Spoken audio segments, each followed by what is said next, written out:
भगवान वरा कहते हैं, देवी आप कृष्ण मानसी गंगा से संबंधित एक दूसरा प्रसंग सुनो। एक समय श्री कृष्ण द्वैपायन मुनि ने मथुरा में एक दिव्य आश्रम बनाकर 12 वर्षों तक जमुना की धारा में नियम पूर्वक अवगाहन का नियम बनाया। अतः वहां चतुर्मास के लिए अनेक वेद तत्वज्ञ एवं उत्तम व्रतों के पालन करने वाले मुनियों का आना जाना बना रहता। वे उनसे श्रोत स्मार्त पुराण आदि की अनेक शंकाएं पूछते और मुनि उनकी शंका का निवारण करते थे, उनका निराकरण करते थे। वहीं कालंजर नाम से प्रसिद्ध तीर्थ है जिसके प्रधान देवता शिव हैं। उनका दर्शन करते से ही कृष्ण गंगा में स्नान करने का फल प्राप्त होता है। इस बीच ध्यान योग में सदा संलग्न रहने वाले मुनिवर व्यास एक बार हिमालय पर्वत पर गए और भद्र का आश्रम में वे कुछ समय के लिए ठहर गए। उन त्रिकालदर्शी सिद्ध मुनि ने अपने ज्ञान नेत्र से कृष्ण गंगा के तट का एक बड़ा आश्चर्यजनक दिव्य दृश्य देखा, जो इस प्रकार है। नदी के उस तट पर पांचाल कुल का वसु नाम का एक ब्राह्मण रहता था। दुर्भिक्ष से पीड़ित होने के कारण वह अपनी स्त्री को साथ लेकर दक्षिणा पथ को गया और शिव नदी के दक्षिण तटवर्ती एक नगर में ब्राह्मणी वृत्ति से रहने लगा। वहां उसके 5 पुत्र, एक नीलोत्मा नाम की कन्या उत्पन्न हुई। कन्या का विवाह उसने किसी ब्राह्मण के साथ कर दिया। फिर वह ब्राह्मण पत्नी काल धर्म को प्राप्त हो गया।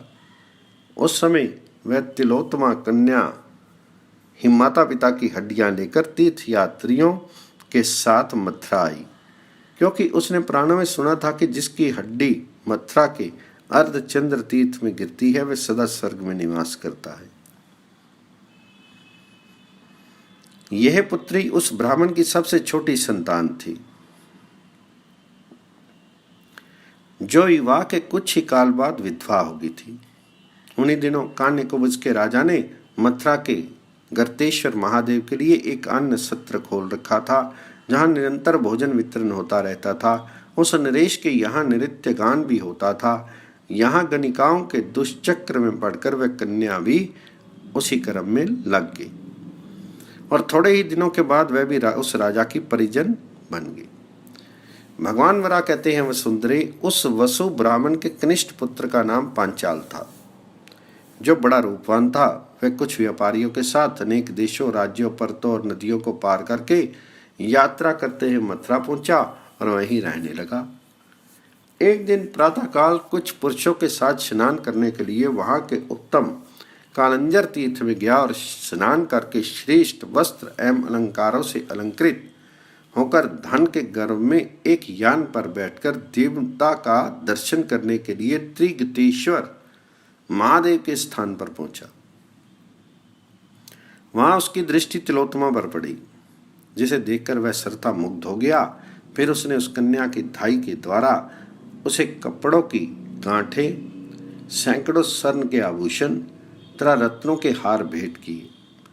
अब वह आसक्ति के कारण प्राय उसी के घर रहता और जब आधा पहर दिन चढ़ जाता तब अपनी छावनी पर जाता तथा समीप के कृष्ण गंगा उद्भव तीर्थ में स्नान करता।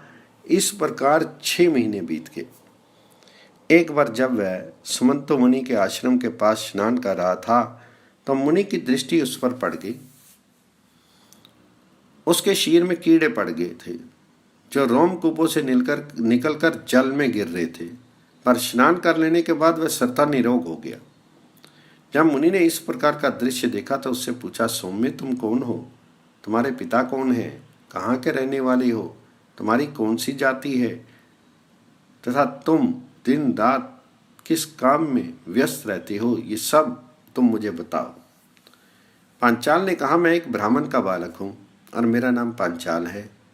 इस समय मैं व्यापार कार्य से दक्षिण भारत से यहाँ आया हूँ और प्रातःकाल यहाँ स्नान करके त्रिगतेश्वर महादेव का दर्शन करता हूँ। फिर कालंजर क्षेत्र में आकर आपके चरणों का दर्शन करता हूँ। तत्पश्चात छावनी में लौट जाता हूँ। तो मुनि ने कहा, ब्राह्मण तुम्हारे शीर में मैं प्रतिदिन एक महान आश्चर्य की बात देखता हूँ। तुम्हारा शीश स्नान के पहले कृमि पूर्ण और स्नान कर लेने पर स्वयं प्रकाश में बन जाता है। तुम किसी पाप प्रपंच में पड़े हो जो इस तीर्थ में स्नान करने के प्रभाव से दूर हो जाता है। अब तुम सोच विचार कर उसका पता लगाकर मुझे बताओ। इस पर पंचाल ने उस कन्या के घर जाकर उससे एकांत में आदर पूर्वक पूछा, सुभगे तुम किसकी पुत्री हो और तुम्हारा कौन सा देश है, एवं यहाँ कैसे आई तथा रहती हो। उस समय पांचाल के अनुरोध पूर्वक पूछने पर भी उस कन्या ने उसका कुछ उत्तर नहीं दिया। कुछ समय बाद पंचाल ने कहा, देखो अब तुम यदि सच्ची बात नहीं कहोगी तो मैं तुम्हें अपने प्राणों का त्याग कर दूंगा। उसके इस निश्चय को देखकर उस कन्या ने अपने माता पिता, भाई, देश, जाति और कुल सबका यथावत परिचय देते हुए बतलाया कि मेरे पिता के 5 पुत्र और मैं ये 6 संतानें हुई थी, जिनमें सबसे छोटी संतान मैं ही हूँ। विवाह के बाद मेरे पति देव का शीघ्र ही देहांत हो गया। 5 भाइयों में जो सबसे छोटा था वह धन की तृष्णा से बचपन में ही व्यापारियों के साथ विदेश चला गया। उसके चले जाने पर मेरे माता पिता मर गए। अतः कुछ सहायकों का साथ पाकर मैं इस तीर्थ में उनके अस्थि प्रवाह के लिए चली आई। यहाँ कुछ गणिकाओं के कुचक्र में पड़कर मेरी ये दशा हुई।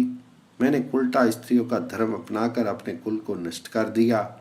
यही नहीं, मात्र, पितृ और पति इन तीनों कुलों के 21 पीढ़ियों को घोर नरक में गिरा दिया।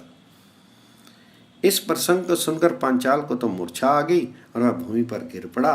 वहां उपस्थित स्त्रियां दीन वदना उस ब्राह्मण कुमारी को समझा बुझाकर पांचाल के चारों ओर खड़ी हो गई और फिर अनेक प्रकार के उपायों का प्रयोग करके उन सबों ने उनकी मूर्छा को दूर किया। जब उसके शरीर में चेतना आई तो उन्होंने उससे बेहोशी का कारण पूछा। इस पर उस ब्राह्मण कुमार ने अपना सारा वृत्तांत कह सुनाया। फिर इस पाप से उसके मन में घोर चिंता व्याप्त हो गई और वह प्रायश्चित की बात सोचने लगा। उसने कहा, मुनियों ने विचार करके ये आदेश दिया है कि यदि कोई द्विजाति ब्राह्मण की हत्या कर दे अथवा मदिरा पी ले तो उसका प्रायश्चित शीर का परित्याग ही है।